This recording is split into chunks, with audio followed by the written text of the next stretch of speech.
What is going on, everybody? Comic DJ here. Now today I went to the flea market. I'm going to show you what I picked up.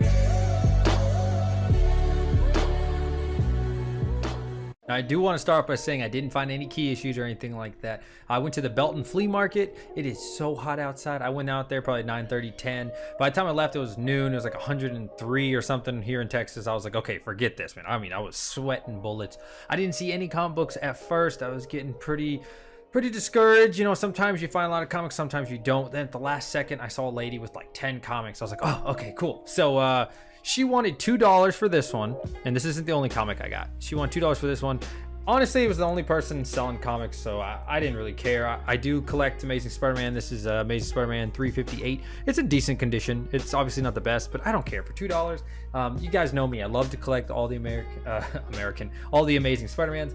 Then I got a little bit luckier. I just walked down the aisle just a little bit more, again, just sweating my butt off, and I saw a guy with probably 500 comics for sale.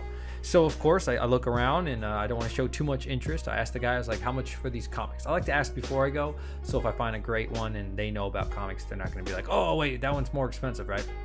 So he said it's $2 for $1. So I was like, oh, cha-ching, let's do this. Went through them. None of them were phenomenal. However, 50 cents a book, I don't care. I mean, I just want to own comic books that are Amazing Spider-Man and other cool things. You know, I don't really care about the worth. As long as I can read them, that's fine with me. So sorry for the glare. This can be Daredevil 194. There were a couple other Daredevils. I mean, for 50 cents, why not, right? Next one is Amazing Spider-Man 320. You know, just filling in the gap there, just for other Spider-Mans that I need. Not bad condition. None of these were boarded, and almost none of them had this plastic cover over them, like the poly or whatever. I put some Mylar on some of these just because that's all I had left. The Spectacular Spider-Man 30th edition. I mean, that's just really cool. You know, why not? So 50 cents, can't beat that. Amazing Spider-Man number 219. This was the earliest Amazing Spider-Man that I found. I probably found like 5 to 10 more issues of Amazing Spider-Man, but they're all in the upper 3s, and I felt like I already had those. I'd like to keep everything. I originally said I was going to get the first 100 Spider-Man, then it was like 200, 300. Now it's kind of turning into the first 400. I don't know, something like that. This one, I don't really know much about this one. I've seen this cover a bunch of times. Sub-City Part 1. It'd be cool to read it, you know. It's, again, pretty nice condition. Amazing Spider-Man, what is that? I'm sorry. 322. Again, just pretty good condition. All these are in pretty good condition. I do not mind at all. And we have the Amazing Spider-Man 345. Just filling in a lot of those. You know, of course, we had issue 361, which was the first Carnage around there. So I like to keep all of them. I like to read them in order. Not that it really matters. The New Mutants number 2. I have a couple issues of New Mutants number 1. I have a couple of those, so I figured why not. Bloodshot issue 2. I think I just bought this the other day for like $2 or $3 or $1. I can't remember. If you check out one of my other videos, I just bought this. So for 50 cents to have another one, why not? And the last one that we purchased was the Amazing Spider-Man 341. Really nice copy. All these are definitely in pretty good shape. The guy was really cool, and so towards the end, after I bought some comics, he was like, hey, do you like old comics? And again, I'm not trying to be like, yeah, I'm an investor, this is I'm a collector, you know. I don't want him to think like, you know, this is what I do. So I was like, yeah, I like old comics, sure.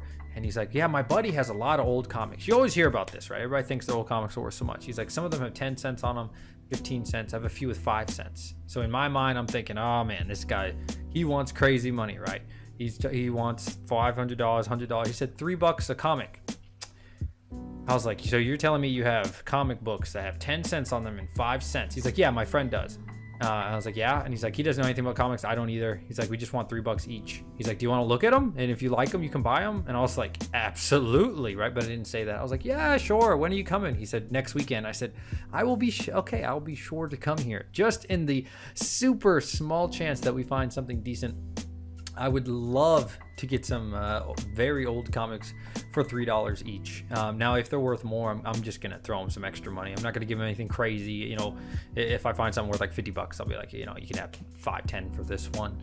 That's not my fault. You didn't do your research, but I'll throw them a couple extra bucks just because, you know. So overall, the flea market, it went well. I'm happy that I could finally get something. I did end up getting a Captain America toy for my kid. If you check out my other video, I just went to Comic-Con yesterday and they were asking ridiculous prices for Captain America toys. I'm talking open, like piece of crap, $5 looking toys, 15 bucks, 20 bucks, 10 bucks. I found this very large Captain America for $3. My kid loves it. It comes with the shield on his arm. So I'm very happy that I did not overpay on some Captain America crappy toys when I just found one at the flea market. And overall, guys, I definitely suggest going to your local flea market. I've done this many times. I did find, this was before deployment, this is a couple years ago, you can check out that video. I found several very old Thors. I can't remember the numbers, but one of them was like the one with the Hulk and blah, blah, blah, blah. And I found all those at the flea market, got like 12 to 15 very old Thors in terrible condition. And I paid like $100. So, you know, you never know what you're going to get at your local flea market. I do suggest you go there. Thrift stores, I find nothing. Generally, they'll give you a stack like this at the thrift stores or pawn shops, and they say $15 for this whole thing. And I say, can I look in it? They're like, no, just $15. And you know, I'm not going to pay $15 on some crappy modern comics, which 99% of the time are garbage. But overall, you know, definitely check out the flea market because you can look through it, skirmish through it.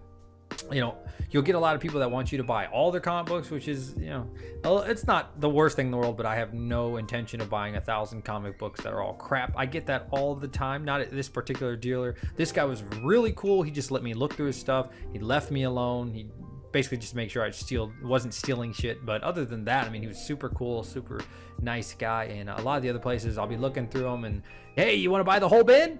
No, I don't want to buy the bin. I'll sell them to you good, 20 bucks a box. Nah, I'm good. Yeah, let me look through it because, yeah, you might give them to me for 20 bucks, but basically I can wipe my butt with them, or I don't feel like reading all these comics. I mean, some of these comics are garbage. But anyways, guys, I love you so much. Thank you for watching this video. Comic DJ signing out, and yeah, we're back into making comic book videos. Later.